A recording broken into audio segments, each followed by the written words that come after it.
You're there, maybe you can give us a few insights because we realize that COVID-19 is affecting journalists not just physically, not just financially, but also a matter of their own health. It is also a matter of their psychology and how this whole pandemic is affecting their psychology in terms of how they do their work. Is there any psychosocial support that needs to go out to the journalists? And how would even a journalist be able to identify that they're affected by the story they cover and that they are suffering trauma for the story that they are covering? Dina, are you there? Dina Kitui? Yes. Thank you, Christine. Go ahead. Yeah, so this is actually a very difficult time and challenging because of a lot of unknown around the issue of the pandemic. And I just want to commend the frontline journalists who are very vulnerable at this time, trying to keep us informed. So during this time, there'll be a lot of trigger around fear and anxiety. There is a lot unknown. And the possibility of seeing even past traumas and pre-existing medical conditions and especially mental illness, people get more vulnerable at this time. And of course, the frontline journalists who become more vulnerable to issues of extreme stress, a lot of trauma, and even long-time mental illness. Long-time mental illness like post-traumatic stress disorders and depression. And for sure, even in general public, you'll realize that cases of suicide will also increase. So this is extremely challenging, coupled with other issues that come to play, like economic hardship, challenges of working remotely and getting exposed when you are covering cases, when you're following up with your sources. So the issue of resilience building becomes something that we have to be very intentional about. It cannot just be taken lightly anymore. That comes naturally, because things that used to cushion us in terms of even our economic well-being, our social connectivity, those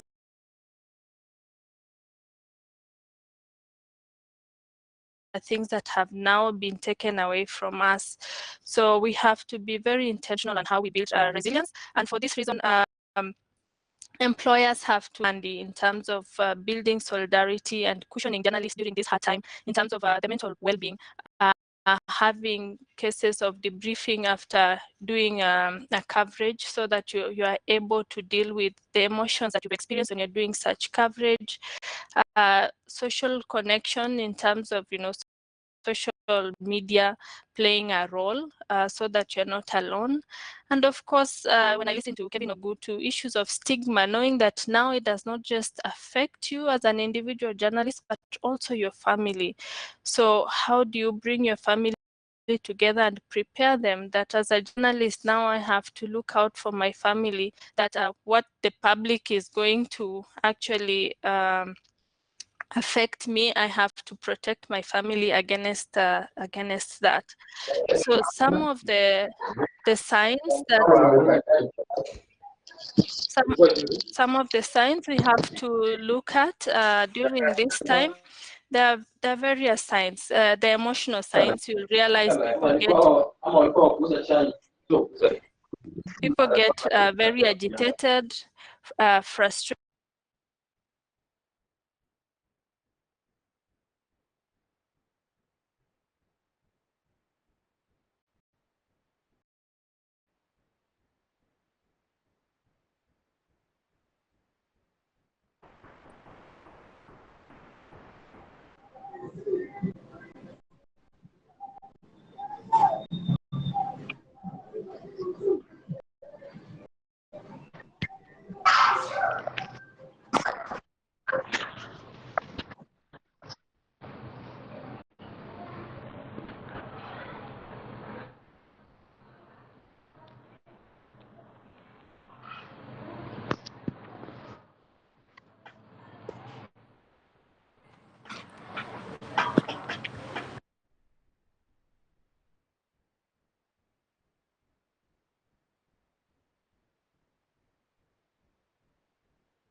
Colleagues, I'm afraid somebody has muted Dina, and we are trying to get her to unmute her microphone. If she can hear me, please, Dina, unmute your microphone and just... Okay.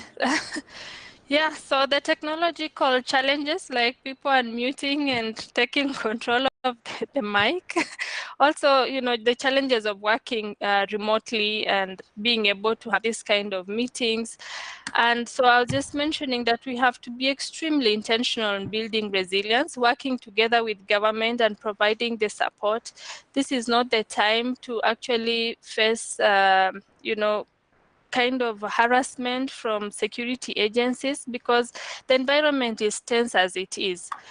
We are still struggling with, if you are being quarantined and you have to pay for your own costs and already your salary has been cut, it just throws your whole system into disarray.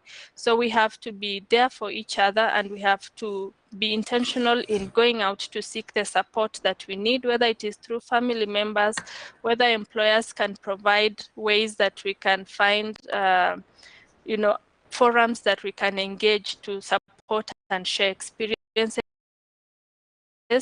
And I know that MCK has been helpful in providing support for journalists in finding psychological support. Thank you. Thank you. Thank you very much, Dina.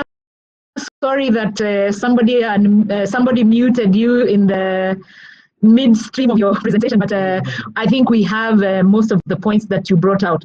I'd like to just, tell us who are participating in this, and you can share this information. The Media Council already has a program where we are intervening for psychosocial needs so that we can try and help journalists who are in need of that psychosocial support. So all you need to do is just write to info@mediacouncil.or.ke and we will call you back and engage with you so that we can give you some of this support. Kennedy Murithi is back, and Kennedy, we have actually no time, so if you can make some quick remarks about your experience covering COVID-19 as a frontline worker. I know you have some few unique things that you need to share with us. If you can share them very, very briefly. Well, a very good afternoon to you, Christian. And it's quite an interesting view that we are hearing from many people and from very different parts of this country. And it is quite interesting noting that these daily briefings, I've seen a question from Gadara, and the thing is, are we really putting the government to question with regards to the information that they're giving us on a daily basis? Well, Christine and most of us who are following us right now, that question has even been asked by our own editors in the newsroom. Now, the people, once we go there, the limitation of the people who are even asking questions is very telling. You will hear that they will give one person from Citizen, then they will pick another person from KTN, then they will say tomorrow is another day. They do not want to be asked so many questions. I remember an experience that I had with the Minister Mutahikago when I tried to ask a question, and his rebuttal at that particular point was, Murithi, please stop giving us speech. Same thing happens to Dr. Mercy Korir, who indeed gave us a very insightful information here, is that she's also been trying to ask questions. The time has come up, the minister will actually consider, or put it out there that she will consider those questions answered by Dr. Amor. So this is some of the things that are happening. The Kenyans themselves who know that you're going there for these particular meetings, they themselves even send you the questions because they want the accountability. But this question of accountability when it comes to government is that they want to talk so much about what has happened, yet they do not want to answer these mundane questions that are coming up. I remember the last press conference where it was addressed to the minister. I was not part of it. The question of how money has been spent in that ministry came up. And before the reporter from Citizen even finished his question, the minister rephrased the question, how he understood it, and answered a question that had not been asked. And immediately after, he called off the meeting. These are some of the things that we face as journalists on a daily basis. So Gadara, when Gadara asks whether we are putting the government on check with regards to these funds that have been given him, We are really trying our best when it comes to that. But then again, the government is already formulating some of the questions that are coming into their heads, or thinking about the questions that may be asked on that day.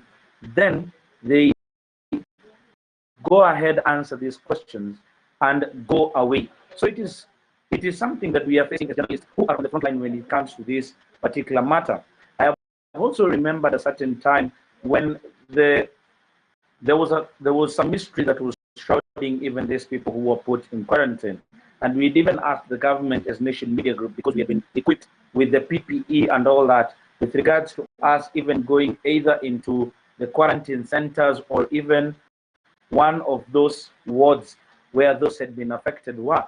There was somebody who gave us an approval, but it was subject to concurrence with the minister and approval by people whom they did not say. But immediately that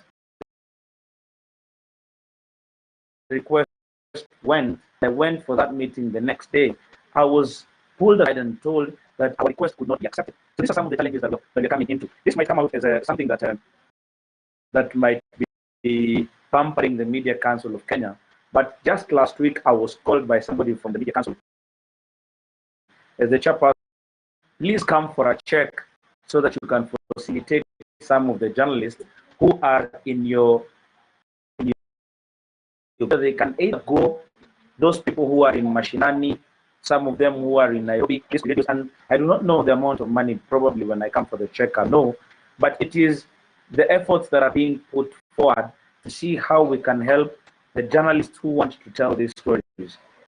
It might be difficult for us Nairobi into these isolation centers, but if we facilitated some counties, then it would probably even be a bit easy for them to go into the centers and tell us the real story as it is. Because here in Nairobi, even the information that is coming out is quite quite controlled. So Christine and all those who are here listening to us, it's quite difficult for us who are doing it from the front line, but we have decided that we are going to push on. There are these cases that we're also being told of people who have recovered from this COVID-19. It is also something that media houses would want to go into, and as journalists, to see how it is happening. But just as I finish, I know my time is up. There is a matter that was brought in the other session with regards to how do we go ahead and help journalists.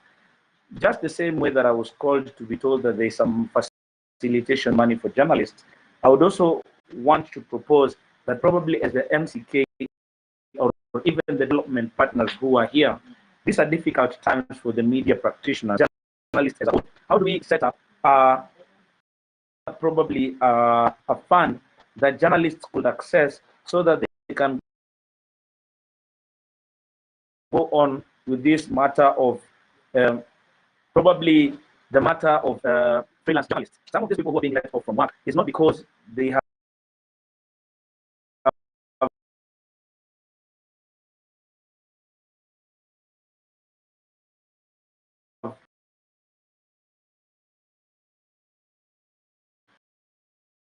disciplinary issues, but it is questions on how the economy is. So if we follow that and we set aside on how this one says, is a matter that also we will even be going to complement some of these newsrooms that are letting us off and making more money than what we're making when we are inside the news. Thank you, Kennedy. And almost exhausted all our time. However, I want to give opportunity to help you, and they'll harass you about that. Maybe Mr. Wino, you can just put in some little light about that, generally in terms of the police reforms, and you know, when we even find ourselves in interesting or strange or new situations that we are covering activities and events that we may not even have anticipated. Mr. Wino? Thank you so much. I hope you are getting me clearly. Yes, we are. It's okay. It's great having those questions and following the discussion. First of all, I think it's important. It's fortunate that journalists understand basic language very well, so I'll not have a difficulty in making certain explanations or being misunderstood. But reform simply means trying to do things in a different way from the way you have always done them.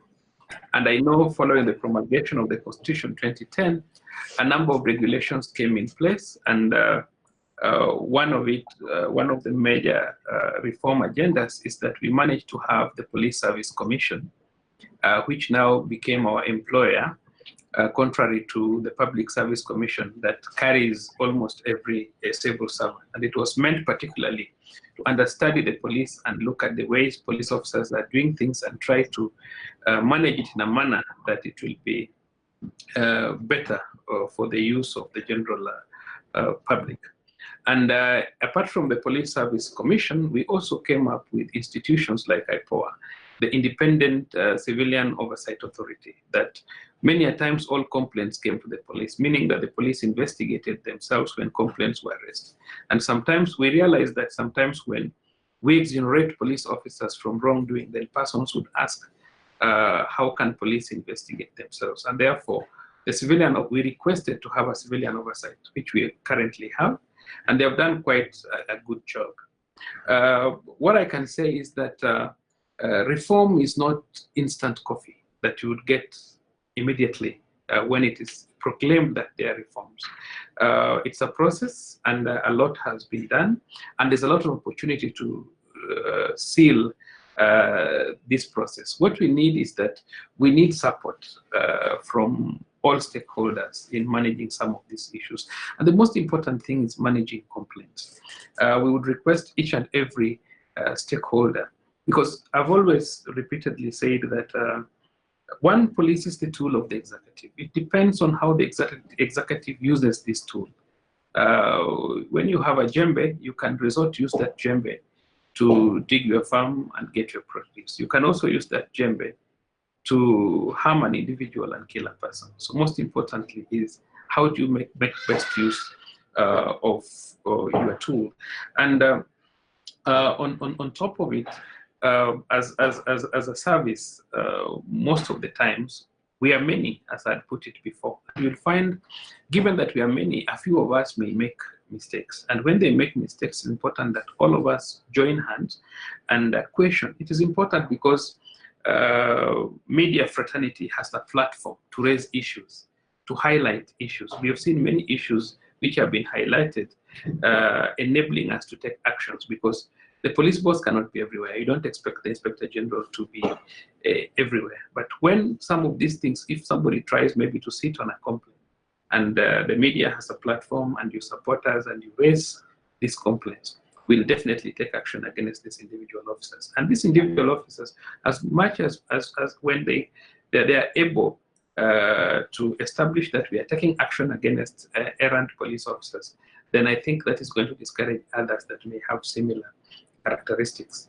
A police service, because we are large, 120,000 people, we are just like a society. You must have a few bad people. And that's why I was saying it is important that we always don't put all police officers together and say police are rogue, because it discourages those ones who are not rogue. So it is to my interest that we join hands, we support police, and also develop a positive attitude. Sometimes the way people approach police is so bad, because a policeman stops you in good faith. And because you think maybe he knows you or he understands the kind of person you are, then you reply in a very demeaning manner. And these officers work under very difficult conditions, just like journalists equally work under very difficult conditions, and you can get frustrated. So I think it is important that we just work together. We support the cause. We are ready to support you. But even if you hear the way people put their questions, what happened to police reforms? It is as if all policemen are bad. We are not getting any service at all from police. So I would request us to be specific about individual police officers. I've always said, for example, you can be a bishop. You know, if your son is found smoking bang, people cannot come and say, how come you are coming to preach to us? Why can't you preach to your own son or daughter? I don't think that is how life goes practically. For the case of persons who are driving and they have not put on their masks, the most important thing is, do you have it? Yes, you've not put it on because you're alone in the car, but do you have it? And also don't feel bad if the policeman asks you, where is your mask? Don't say you are alone, because even that moment you've been stopped, you need to put on your mask and then speak to the officer. Because if you are stopped and you don't have the mask and the officer is speaking to you, then it beats the logic, the purpose of having the mask on, because the police officer is not free from the pandemic. The police officer could also be sick and can pass it to you.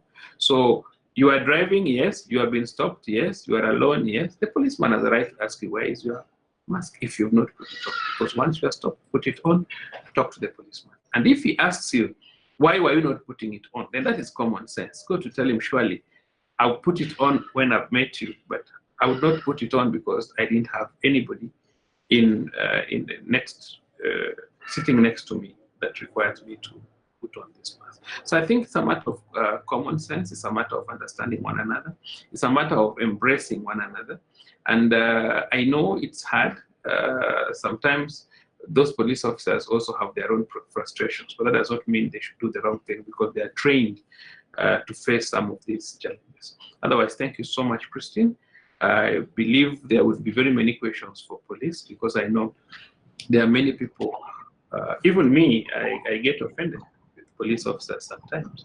And you find them rushing very fast when they recognize you to start saying, I'm sorry. So you wonder, you ask him, if sorry, would you be sorry also to a civilian, or you are sorry because you think I have authority over you?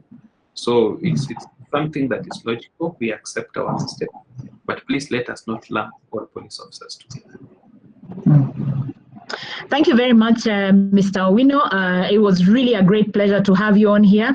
I will make room for only 3 one-sentence questions. The first one, because the person who has asked the question already asked the question in the last panel, I'll actually ask the question on their behalf. This is Patrick Gadara, who asked the question in the last one, but now I'll read the question. Doesn't Article 245 make the police operationally independent of the executive, much as Mr. Owino's opening remarks indicated that the police are the arm of the executive? Dina Ondari, I want to ask you to voice your question, and then I will ask only one other person who will make their question a one sentence. Go ahead, Dina. Thank you, Christine. Actually, mine is just a request to the police folks and Mr. Charles Owino. I just want to request him, because he has listened to the concerns, so I will not repeat them again. I just want to request him to make a public statement saying all this concern, and he has said that it's specific officers who have issues with journalists and not everyone in the police service. So can he make a public statement just advising his officers to protect journalists, because there is already a presidential directive that they are essential service providers, and MCK has gone ahead and provided press cards and media passes, but the journalists are still experiencing challenges in the field. Can he make a public pronouncement asking his officers to protect journalists? Thank you, Dina. There is also a question which has come regarding the enforcement of the curfew, and I'll just read it out. Odiambo Eric is asking where police officers are enforcing the curfew together with county enforcement officers. Who is in charge? Is it the county team, or is it the police officers, or do they all operate now at the same level? Maybe a clarification on something like that. Mr. Owino? May you please repeat that question? There is somebody who has asked, in the counties, you find that there is a county team of officers who are taking care of security, but also the police, the national police, is also enforcing the curfew, especially during the curfew hours. Now, he's asking who is in charge in a situation like that. Did you get me, Mr. Owino? Yes, I've gotten you. Okay, maybe you can just respond to those. Yes, please go ahead, carry on, because we need to close this discussion. Let me go to the most controversial one, the Article 245 and the independence of the police on the executive. I would want to face reality. the police and the executive are twin. And that is why I've always said that many a times the democracy of a country can also be seen from the action of their police, because police officers work hand in hand with the executive.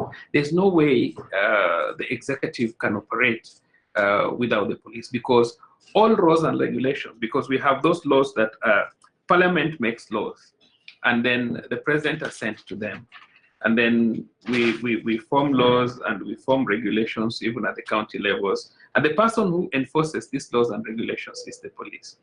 You are aware that even the process, the initial process of 2010, you remember when you wanted to appoint the top brass of the police, starting with the IGP, initially people were to apply and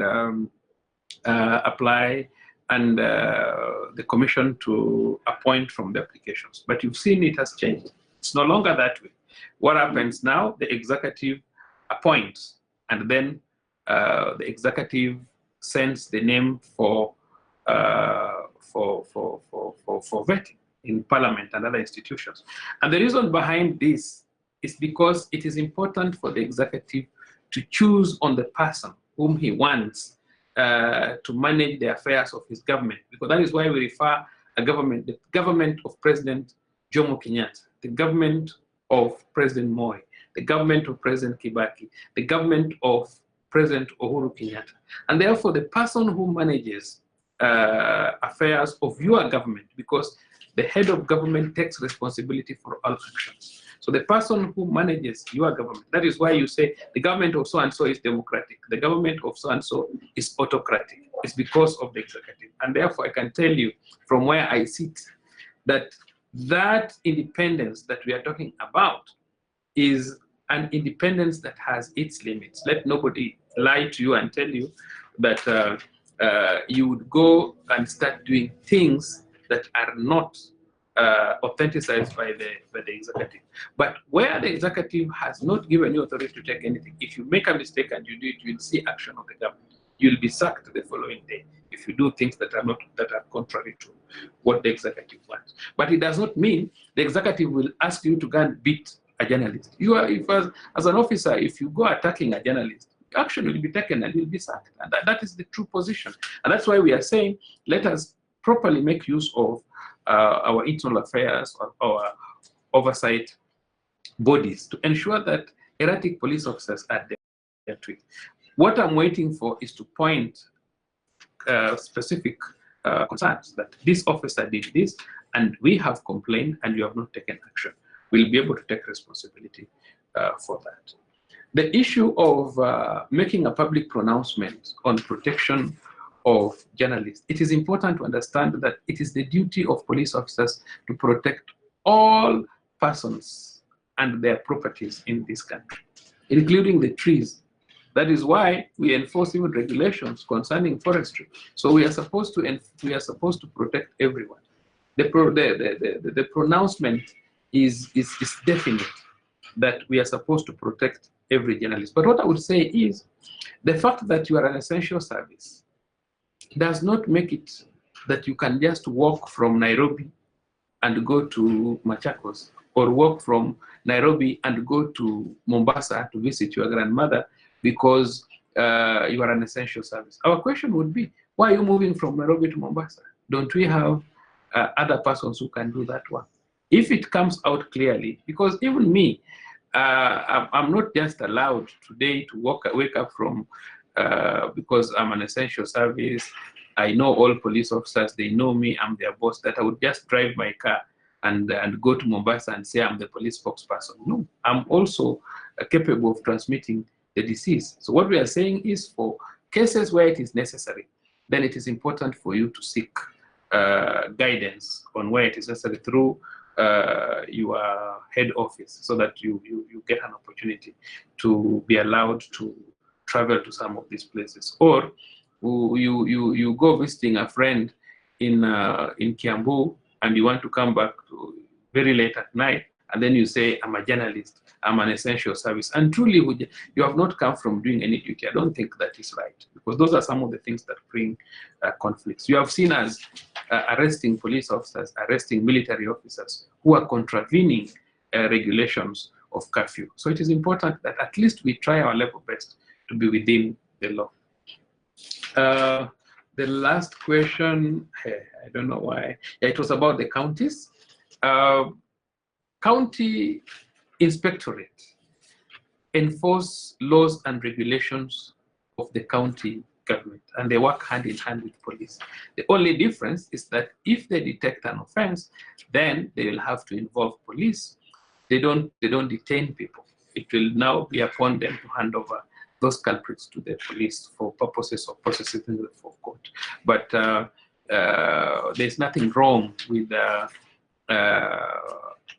county inspectorate member to take action against you. Just like the law, the Criminal Procedure Code allows a private person to take action.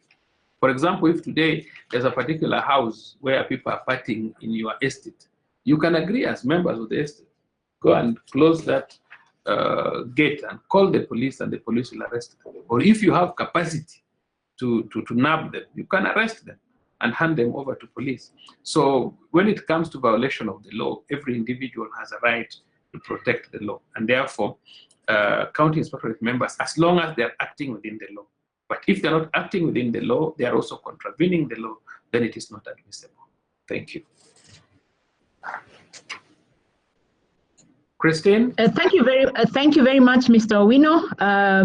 Thank you for taking the time to even respond to our questions. And I'm sure the conversation will continue for those who wish to still continue engaging Mr. Owino. He's available. Just a quick reminder that the Media Council has a response mechanism for psychosocial counseling for journalists who are covering COVID and any other event or activity that may cause trauma. Victor Bwire, I need to invite you for 1.5 minutes to just make your remarks, and then come back to me for one final activity which will take 30 seconds. Haya, wakurugenzi, tunachukua wakati huu kuwapigia shukrani mingi sana kwa niaba ya wahusika katika kupanga kongamano hili, Baraza la Vyombo vya Habari, Kenya Union of Journalists, KCA, Kenya Editors Guild, AMWIC na wote ambao wamehusika. Tunashukuru sana kwamba mmepata muda wa kuweza kujumuisha na sisi na kuweza kuongea yale ambayo tumeongea. Kwa hakika hatuwezi kumaliza yote siku hii ya leo, ni mengi, ni mazuri, na cha muhimu tu ni kwamba tumepata muda wa kuweza kuungana. Nimeona katika zile side chat tumekuwa watu karibu 150, na kwa wale ambao wanafuatilia mitandao yetu ya YouTube nimeambiwa kuna watu karibu 1000, na tumekuwa tukitrend hii discussion, sisi kama Media Council, lakini sisi wote ambao tumehusika. Kwa hivyo tunawapigia asante, shukrani kwa wakati wenu. Tuendelee kupiga gumzo, kuongea masuala ambayo yanahusu waandishi wa habari na sekta ili tuweze kupata njia mwafaka ya kudeal na tatizo na changamoto ambazo tumesema. Baraza limesema tutatengeneza report out of all this discussion.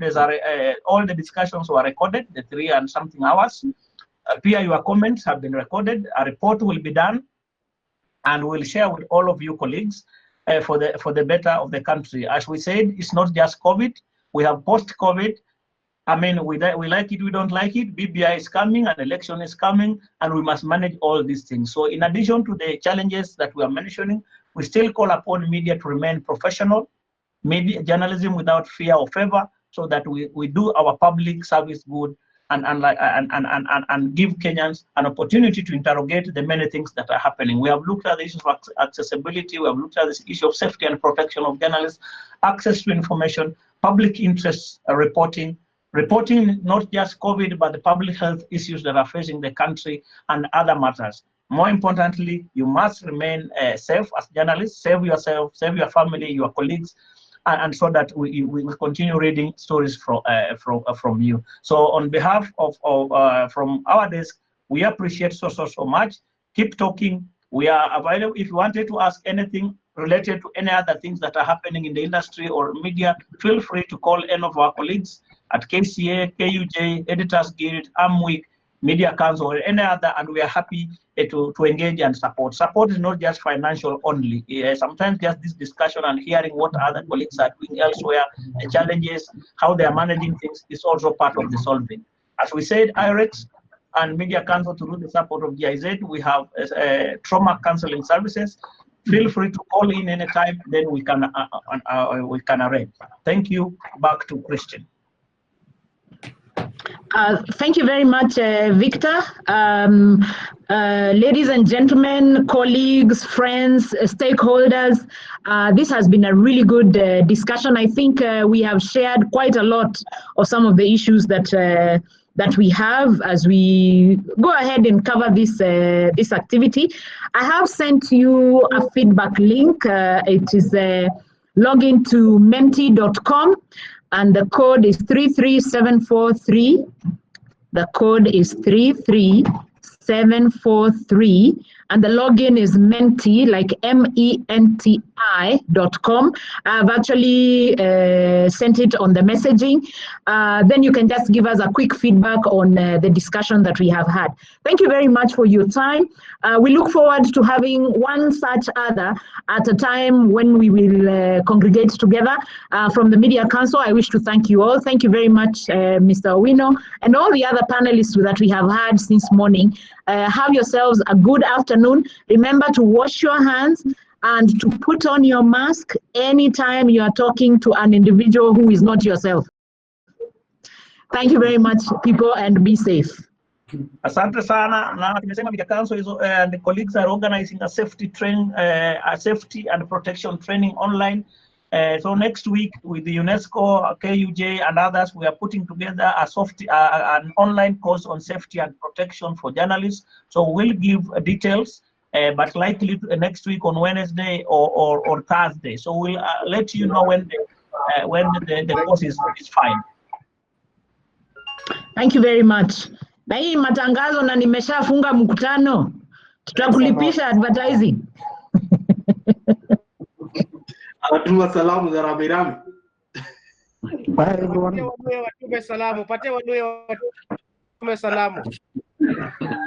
Asante sana. Thank you, Mr. Thank you. Kwaherini. Goodbye. From Nakuru, we are glad to have joined in for the opportunity that you accorded us.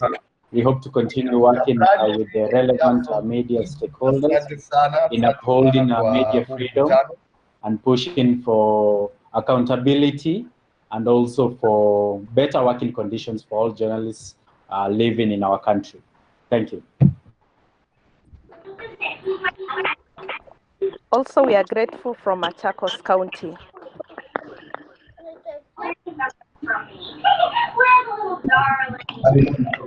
Thank you, guys. It was nice to actually be all over the country to hear from all these corners.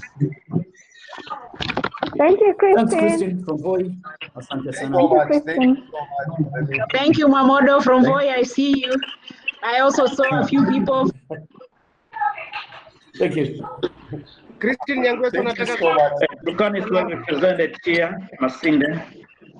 Thank you. I saw a few people from my own county. I feel very proud. And I can see, actually, I think one of the counties that I missed. Thank you so much. All right. Thank you, guys.